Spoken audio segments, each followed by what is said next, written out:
மக்களே, மாடி வீட்டில் இது போல் கம்பியெல்லாம் பார்த்தீங்கன்னா நறுக்காமல் வச்சுருப்பாங்க. சில பேர் வந்து அது எக்ஸ்டெண்ட் பண்ணுறதுக்காக அப்படியே வச்சுருப்பாங்க.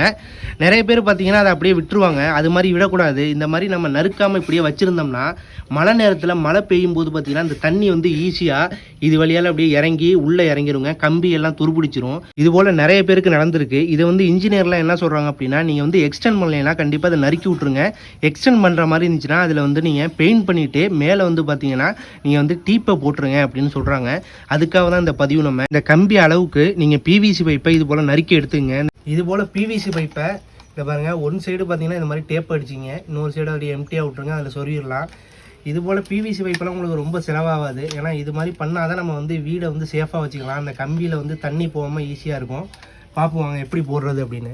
இதை பாருங்கள், இது போல் எடுத்துகிட்டு ஈஸியாக இங்கேருங்க இப்படி வந்து அப்படியே சொருகிக்க வேண்டியதான்.